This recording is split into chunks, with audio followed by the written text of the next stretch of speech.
brown? Well, you can, like, Waffle House has got their whole thing. Like, you can add 50 ham, Shades of cheese, Brown. onions, chili if you want to. Peppers. On your hash brown? Oh, yes, sir.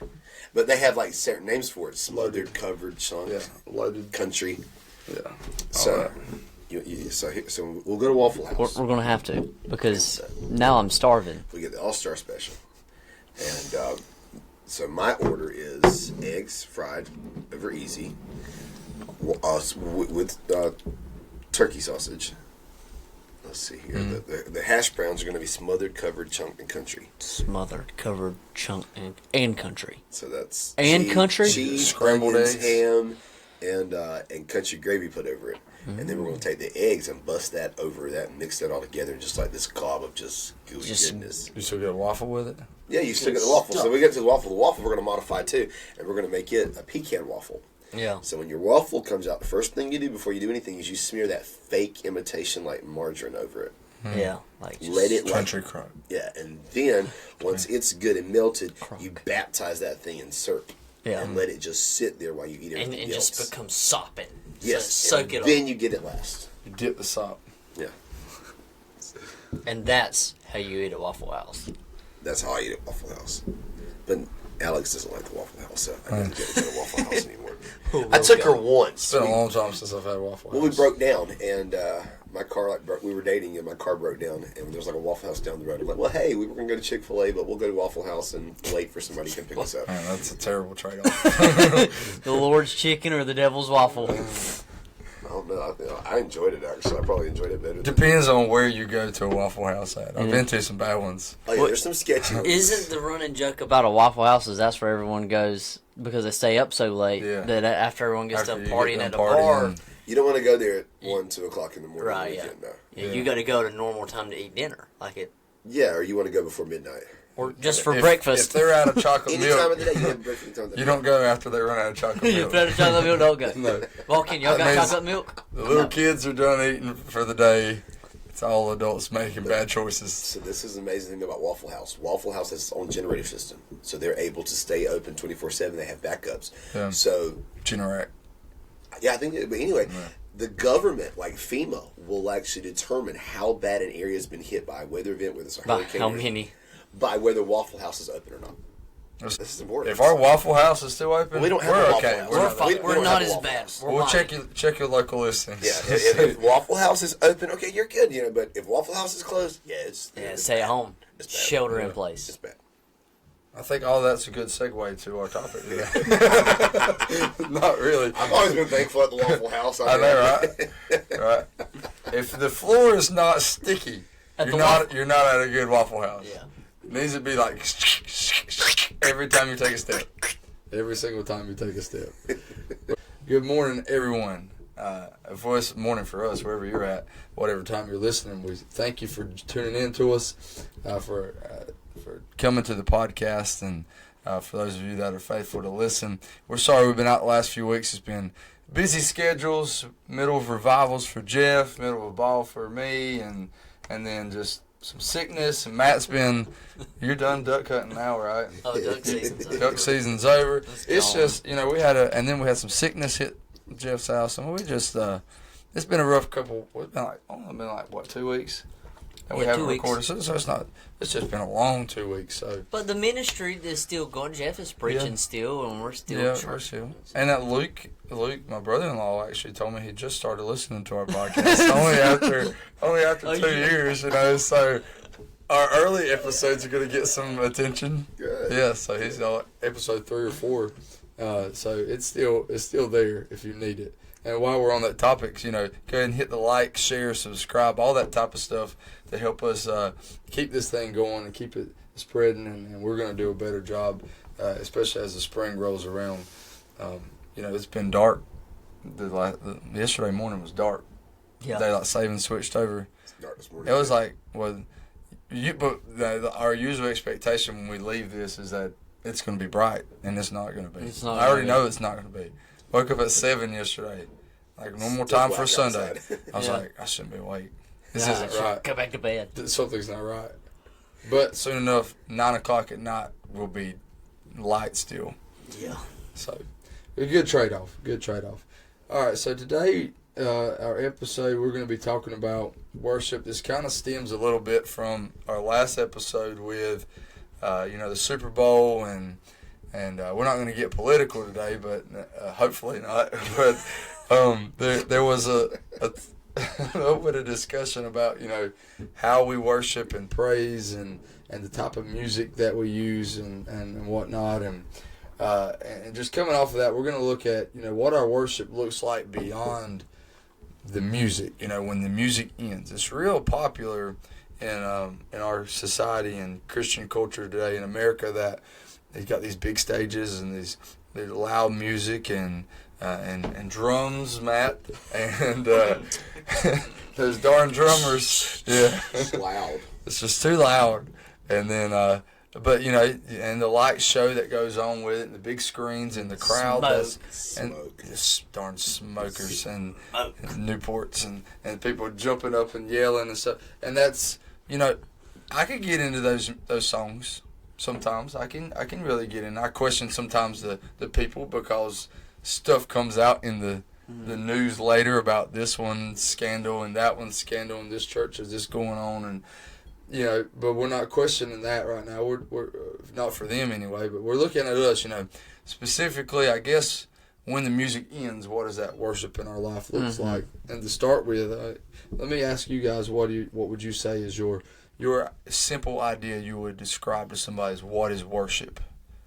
For me, worship is a form of it's like a combination of surrender.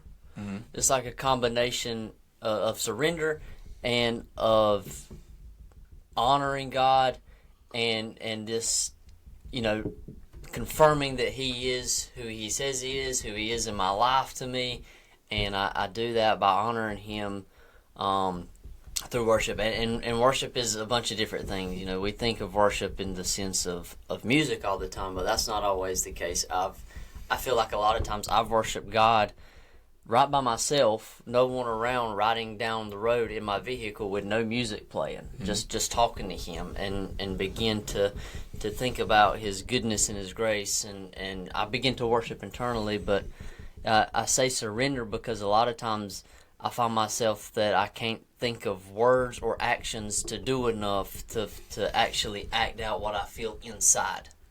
So it's just like my heart surrenders to Him and lets His love and Spirit enter in. For me. So there's a lot of what you would say external things coming out of you. Yeah. I mean, and there's some external things. Mm-hmm. We see people, and you think they're worshiping God, lifting their hand, or maybe stand up and shout, or say amen, or there was a lady at our church. She would get up and walk around. Yeah. But I think for everyone that's different how that comes out. Some people cry. Some people. I'll tell you this. Preacher Stewart, if you ever notice, a lot of times he'll kind of laugh. He's just filled with happiness. Yeah. He'll kind of laugh and but it's different. So yeah, I think there's some external things, but for me there's a huge internal in my heart and in my soul. There's just this. I can't even explain it. It's like it's just fullness. It's an external manifestation of an inward reality. Yes. Mm-hmm. That there's something coming out of what's already happening internally. That's a great way to put that. And sometimes that external demonstration is not always reflected from one person. Like you can't compare it from one person to the next. Really, what's going on the inside? Because we're all different too, yeah. And our personalities are different. Mm-hmm. And some people by nature are more loud and boisterous, and in everything that they do.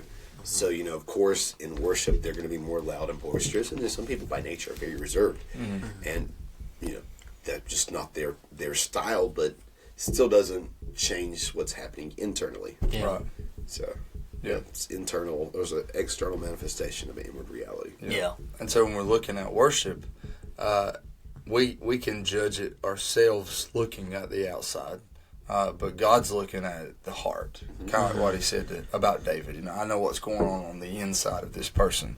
So the worship it's in a way of, I think, exalting God above all things, above all measures. And then, where does that fall? How high up is he elevated in our lives? Yeah. Well, that's why I go back, like the word worship, it comes from an old English word, worth and ship. And it's this whole idea of just ascribing to God his worth. And that, it's that displaying, the worth of God. And if you think about, God and the fact that he is holy and he is infinitely powerful and infinitely awesome and infinitely loving and all the different attributes that we could use to describe him, our response in worship is to just try and ascribe to him and to show him and give him the worth that is due to his name. And again, for each of us, I think it looks differently. And here's the thing, Matt's talking about that, what he does externally is just, it's his attempt to try and reflect what's happening internally. Pull it out. Yeah, there's something here in the heart that he's just trying to somehow just get out. And I think all of us have probably had those moments where, like, I feel like I'm about to explode and I don't even know what to do. Like, and I think the beautiful thing in those moments is God knows the heart anyway. On the complete opposite side, one of the critiques that Jesus had in the New Testament and even the prophet Isaiah, God had in the prophet Isaiah's day, is that God said, these people worship me with their lips, but their hearts are far from me. And so, there's this beautiful aspect, when people are really worshiping genuinely, that, I'm trying to reflect externally what's in my heart, but then sometimes, hypocritically, if we're not careful and we've not really examined our hearts, and, we can be doing things externally, but internally there's... Heart is far from me, is what he said about the people. Yeah. And then, the word worship usually doesn't come up without the other word praise. So when you're looking at the two, is there a difference between the two? Or how do they go hand in hand? Praise, I think, is a type of worship. It's like a subset of worship. Yeah. Worship is the big picture of what we're doing. Right. Praise is just a subset of that. It's a type. It's an act. So worship would be your umbrella. Your umbrella term. Praise would fall under that. Yeah. But then there's categories of worship. I guess you kind of mentioned this a little bit a while ago, that there's types of worship, other categories that fall under that. That's not specifically praise. And I think the idea what we get sometimes is the praise is the music and the singing, that type. In our culture, at least, that's very heavily in that. So what other types of worship would you say that we need to be mindful of? So I think it comes into two categories. There's acts of the mouth. So there's the idea of the praise. There's prayer. There's singing. There's testimonies. The things we do with our lips. But I think there's acts of love that we do with our hands, our feet, and with our body. Think about what the Bible says in Colossians chapter 3, around verse 23. Whatever you do, do it heartily as to the Lord and not for men, knowing that from the Lord you will receive the inheritance as your reward. You are serving the Lord Christ. Yeah. And there's this idea of, we as Protestants get this really well, that my work at my job is an act of worship. What I do with my, how I perform on the job, the type of father that I am, the type of husband that I am. Those are all, should be, acts of worship. Because at the end of the day, everything I do, because I'm a member of the church, I'm a part of the body of Christ, I'm a reflection of who God is. Well, everything I do ought to reflect his glory. So not just what I do in the four walls of the church, in the gathering of the church, but again, and even not just the acts of my mouth, the singing, the worship, the prayer, but again, how I perform on the job. There's not like a separation of church and state when it comes to me in the church and me outside of the church. Should not be. God should be glorified in all that I do. I mean, that's what the scripture do. Everything. Whether it's you're working your job, it's an act of worship to the Lord. And whether, I think that's kind of foundational, because the first thing that God did with Adam was give him a job. He said, go tend the garden, go name the animals, go, here's Eve, you're going to have a family. I mean, all those things outside of, singing and then playing music and stuff like that. And you even think he's created in the image of God, meaning that, and all of us have been, meaning he's supposed to reflect God. And that he's like, he's a reflection of who God is. And He's a representative of God. Yeah. And as Christians, we're part of the body of Christ. We're his hands and his feet. So we reflect God. We represent God in everything, not just the Sunday morning worship gathering or the concert we went to, or again, that Monday morning when you don't want to go to work. And well, I'm going to tell you, because so we went to the Brandon Lake concert last year, and we want to go again this year. And that's good worship. It's praise, there's testimony, there's all those things, there's scripture there. There's some things there that I would have said that probably don't need to be there. Yeah. But, when you go to an arena, a public arena, then there's going to be things that are there. And but, and you're in that setting, when you're in a setting where you're with what you would assume is a lot of Christian people singing about the Lord. Several thousand people. Oh, man, it's easy. It's real easy to do that.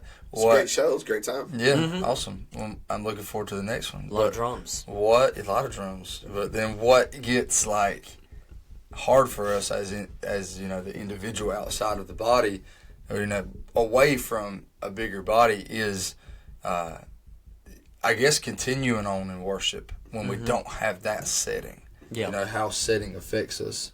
So when we're not in that, Sunday morning autopilot, so to speak, what does worship look like in our real life? Well, we've kind of said it, Matt. I said, driving down the road in my car. Yeah. Listening to music, or just, for me, I don't leave the radio off a lot. Yeah. Now, we talked about that a while ago, the kids in the house, sometimes I like silence. I like some silence every now and then. And I think, who was it? Was it Isaiah?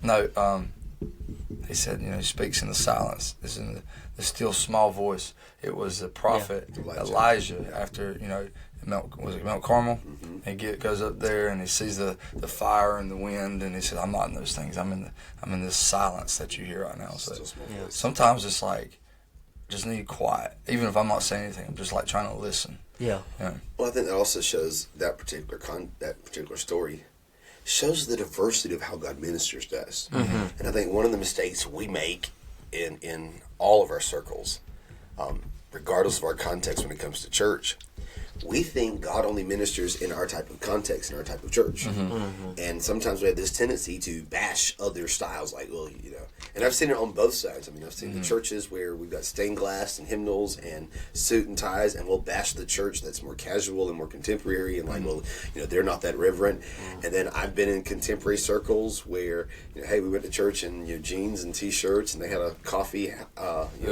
shop outside, and all the money was going to missions, and I've been in those settings, and they would bash the conservative churches being dead and lifeless and being too rigid. And one of the things I have found in my experiences, I've been in churches, where we wore suits and ties and had hymnals, and God was present in our gathering. Mm-hmm. Yeah. And I've been in services where I was told, do not wear a suit and tie. We are very casual here. Mm-hmm. Right. And guess what? God was present in that meeting as well. Mm-hmm. Yeah. And I think one of the mistakes sometimes we make as Christians is we try to lock God in a style and lock God in a box. And it's like you said with the story of Elijah, he saw him in fire a few chapters earlier. Yeah. Mm-hmm. But then he has the experience where God's not in the fire, the smoke, the wind, and any of the great, amazing things that he would normally have expected. And God's in the still small voice this time. Yeah. And I think that, that ought to show all of us, give us some humility. None of us, regardless of the type of church we go to, regardless of the style of worship that might be our preference, none of us can put God in a box. Yeah. No, and say that God only moves in our style. Right. No, God's bigger than style. Yeah. Style's just a reflection of personal preference, really. I think for me, one of the ways, is to be intentional with worship. Yes. To be intentional about worshiping God, because there's days, not just at church. There's days I go to church and I'm just not feeling it. Yeah. Whether I've got stuff going on outside of church or whether everything is going good and I'm just not feeling it. Mm-hmm. That's an interesting phrase.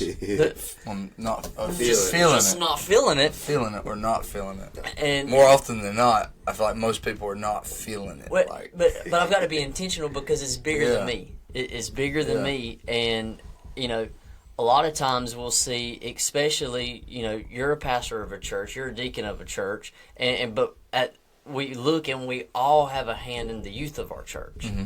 And I think when you look at that, the youth are learning what is worship.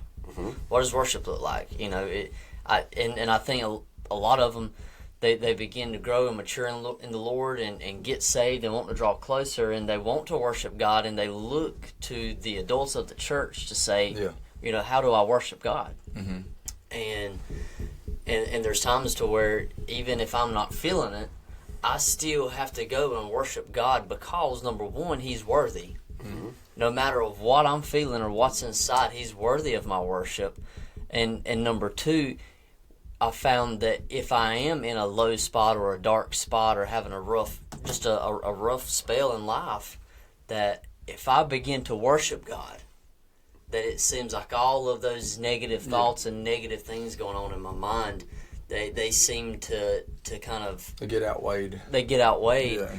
And when I focus and get my mind set on worship and get my heart set on worship, even if I'm not feeling that feeling like I talked about a while ago, where there's like this internal thing that's about to burst outside, even if I don't feel it, I can still worship God. Not that I'm faking it. Not that I'm faking it, but I'm making it a priority.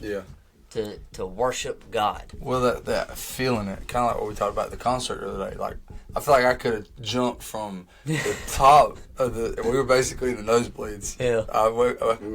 I could have jumped from the top and landed on the stage and been fine. Yeah, we did jump a couple times too. Yeah, we were jumping a little bit. We were pumped up. We had a ball. Yeah, we were pumped up. So how do you survive in worship when that's not the feeling all the time? Well, I always think, and I tell our church this, you have to prepare for the worship gathering. Like you read Psalm 100, make a joyful noise unto the Lord, all ye lands, serve the Lord with gladness. And then we're supposed to enter into His gates with thanksgiving and into His courts with praise. And the whole principle there that David is laying out is that you don't wait till you arrive to the temple complex to start worshiping. That, if we're talking about the public worship gathering, like you're worshiping and preparing before you ever get there. And so one of the things I tell the folks at our church is like, listen, don't wait till you come to church to start worshiping. Now this will go back to the private individual worship versus the public gathering, but when we're talking about on a Sunday morning or we're having worship service, like, go prepare that morning, like start playing music at home while you're getting ready, put on worship music, prepare your heart then, and that makes it a lot easier. We've all worked together as musicians, and anytime I'm preparing a worship set list, you guys have heard me say this, like, we're not jumping right into this deep, intimate song about worship, first song off the set, because most of the times people ain't ready for that. Now, there's been occasions where I've been in a public worship gathering, like from the word, like the opening prayers, like, oh, we ready. Oh, But that's not the norm. That's not the norm. Most of the time, you got, especially on a Sunday morning, and Matt's gonna know what this is like in a couple of years. But you're trying to get babies ready, and one of them's throwing a fit, and your wife's mad at you didn't get sleep, and she's tired, and now you're ill, and and you're supposed to be going to church like this, and or on the way to church, one of them has a blowout in the diaper, and now you're like, and it's hard to sometimes just come right in and be like ready or have, as Matt said, that feeling. So when if I'm leading worship, I try to create a set where we're actually building up to that. Like, okay, first song's going to be to wake you guys up and get you guys in the get the blood flowing. Yeah, get the blood flowing, and we're going to work our way as we go through the set. Getting more and more deeper, hopefully into the Holy of Holies. We tell the kids, because they have their own playlist on Apple Music, and like on the way to church, we're gonna listen to church songs. You know what I mean? Like we're not listening to Ninja Turtles or SpongeBob on the way to church. Like, it's gonna be like, and they know that. Like they know that by now. Like we're listening to church songs. But that's creating also for them that there's a switch in mindset. Okay, this isn't just a normal day of the week. This isn't just a normal activity. We're going to church. We're going to worship.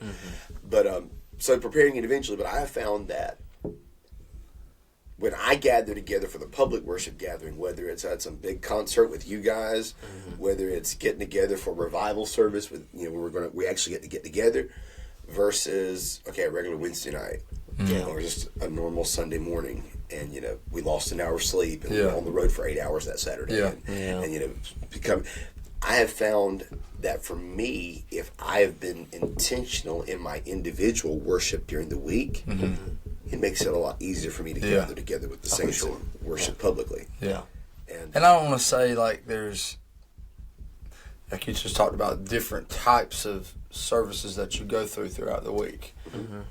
Your Wednesday night service is going to be very different than, okay, we know we got revival tonight. So people are pumped up. Yeah. There's a natural excitement and energy. That don't mean there's no worship in the other, right? Or, okay, for some people, they get real big into, like, okay, it's Bible school.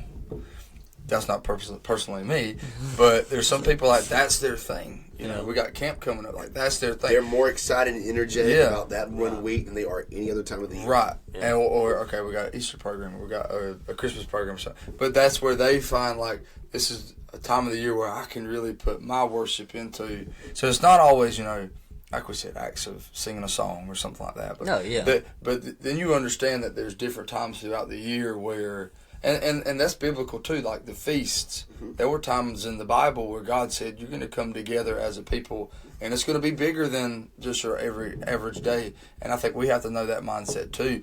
I still have to be intentional about the Wednesday night or that service where I'm exhausted. Yep, it's the daily. It's the daily, and again, I find me personally, when I've been focusing on the daily and been disciplined about the daily worship, my own individual private worship, again, it doesn't matter whether it's a random Wednesday night, doesn't matter whether it's a random, it was a couple of months ago, and it's just funny how the Lord works. Sometimes the Lord just shows up suddenly, wow, I didn't see that one coming, like, wow, this, and I forgot what hymn we were singing. It was just, it was Sunday school. We're singing a hymn before we're going to, like, pray and dismiss for class. And I forgot what hymn we were singing, but that thing hit me, like, out of nowhere. I couldn't even sing. I was there just sobbing like a baby. And it was almost funny looking back, because it wasn't like, I've never been hit like that over that song before or since. I tried it a couple weeks later to see if it would happen. That didn't happen again.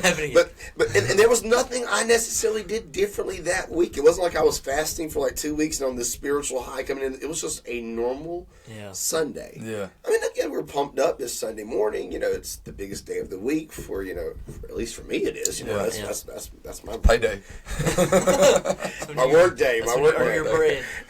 But but going back, it just hit me all of a sudden, that one, and I couldn't even like sing it. And I was trying to get myself together, and well, for some people though, and they're looking at their worship, the actual service setting is not the place that they are, I guess, they feel the most worshipful, and that's different. Like we talked about, there's different levels, but how you worship God comes off of what's going on the inside. And some people, like you said, they're more reserved. They're not big into crowds and stuff like that, and so being in the place in the building, when there is a crowd, they're not as apt to do those types of things where they jump up and down and do like that, and maybe even cry in front of a crowd and stuff like that. That doesn't mean that there's still not worship in your life, and I think there's a bad I don't know what the right word is, but like where people, I've heard preachers say, like, what are y'all doing? Like, get up and saying that you're sitting there with a sour face and stuff like that. And some people just don't have that get up and run around the building and throw their coats, and that's okay. Yeah.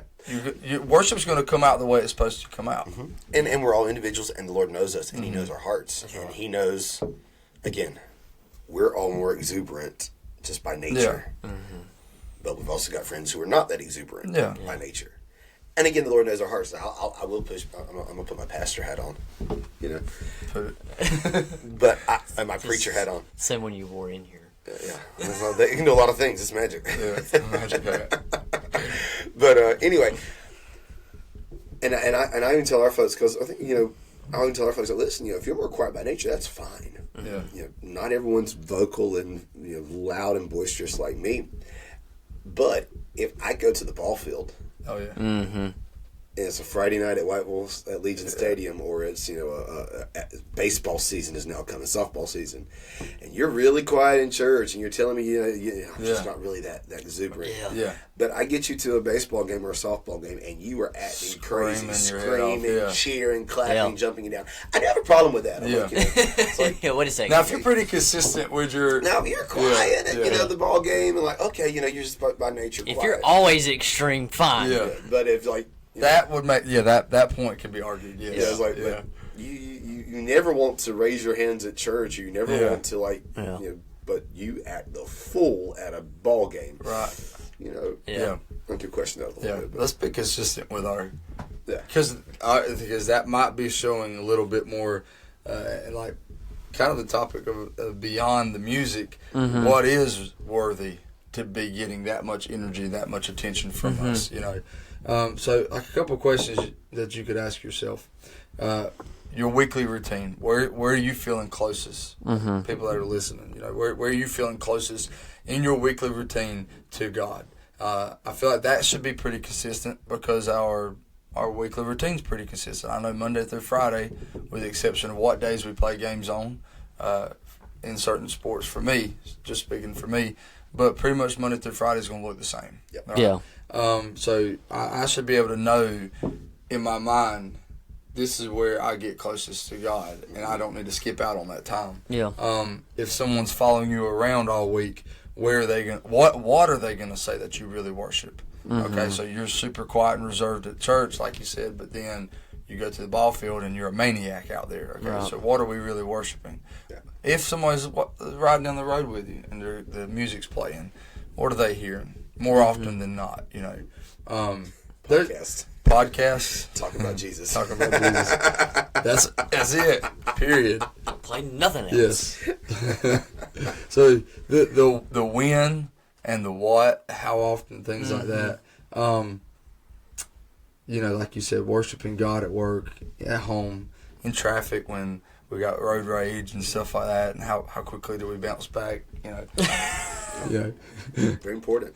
So, and then. For most of us, we have to kind of reflect to how often am I sensing God's presence outside of being in the building? Because for some people, that might be the only time that they get close to God. And I feel that's the danger. I feel that's the danger of today's church, to the humanity today, is that a lot of times we go into church and we're numb to God the whole week. Going in and we're doing nothing to prepare our hearts for worship. We're doing nothing to prepare ourselves for that service, and we live our life, and life gets busy. And you say, well, I don't have time to read my Bible today. I don't have time to pray today. I don't have time to just drive down the road and throw on a Christian song and listen to it and but worship I did God. scroll for 30 minutes. But that's right. At nighttime I laid in bed and scrolled or an hour or two. Or watched this. But we have to prepare ourselves for this and open up our hearts to it, and be. It goes back to what I said earlier, and be intentional about this. Because for me, how do I grow closer to God? I grow closer to God by being in His Word and praying and talking to Him. And when I grow closer to Him, I realize there's so much to worship Him for. Yeah. There's so many reasons that I should be worshiping Him, and that makes it easier for me when I do walk in to a church setting. If I've been worshiping in private, church gets so much better. Then when I walk into church, it's on. Oh, It's like game on. But I think we have to be careful, because I know for me, we get painted a beautiful picture. I say a beautiful picture. We get painted a picture of worship, because like on my social media, I'll scroll through. And I'll go through a mega church, and it is like, that's a show. Oh man, it's a performance. Yeah. And I've noticed something helping out with our sound system at the church a little bit. Trying to dabble in that, and I was looking at some of these mega churches, and I mean they got all the nice stuff and everything, but then I've noticed that there's microphones pointing to the crowd. Yep. And they're on the stage and they're pointing to the crowd. And we have a microphone in our church in the ceiling. Mm-hmm. We call it the auditorium mic, and we use it to capture prayer requests, and if someone's giving a testimony, that way it can be caught during the live stream. But those people, these big mega churches, they're using it to capture the worship that's taking place in the audience, the singing that's coming back and stuff. But I do want to be sure that when we worship, it's not empty worship. that we know what we're worshiping, we understand what we're doing, and that's, to me, how do I do that? I get in God's Word. I talk to God. I get deeper connected with Him. I get more connected with Him, and it's easier for me to worship Him when I do that. Oh yeah, and that whole discipline of the mind, again, it's hard. Again, you know, if you've not prepared your heart, you know, for the public worship gathering, you woke up late, you slept too late, you know, you didn't prepare the night before. Yeah. So that Sunday morning has been very stressful. You come into church on two wheels, you're already 10 minutes late. It's going to be really hard. I mean, we're going to sing 5 songs. Yeah, I mean, we're going to sing 5 songs to get you even like where you can even talk to God. Right. And, Wait a minute. Who's God? Where are we at right now? What am I doing here? and that's why, I mean, I think it's so important to prepare your heart. Yeah. And again, it's when you've been doing it all week long. Yeah. You know. Well, I think you kind of answered one of the things that, you know, I texted you last night about, you know, public worship versus private worship, or at least our private life, you know. They're being consistent and not inconsistencies or contradictions with how I live outside of the church versus when I go back into the church. That's very deceptive and dangerous. And there's people out there that do that, and we have to be careful that we're not falling into that same snare. Well, we like to compartmentalize, and as men, we're really good at doing that. Church life, work life, you know, home life, married life. We're really good at compartmentalizing things, and but God is supposed to supersede all of that. Yeah. There's no compartment we put God into, and like you said earlier, there's no separation between church life and private life. You know, again, Colossians 3, everything is an act of worship. Yeah. You know, from me working on my job to, you know, coaching kids baseball, volunteering in the community, to working in my church, and to gathering together with the saints when my church is having service. All of that is supposed to be an act of worship, every aspect of my life. So I can't compartmentalize God. Yeah. God's supposed to be a part of and be reflected in everything I do. And if I'm doing that, you know, then my whole life is an act of worship. Like, I think about what Paul told the Romans in Romans chapter 12. I beseech you, brethren, by the mercies of God, that you present your bodies a living sacrifice, holy, acceptable unto God, which is your reasonable service. Be not conformed to this world, but be ye transformed by the renewing of your minds, that you may prove what is that good and perfect and acceptable will of God. Yeah. Every aspect of my life is supposed to be permeated by God.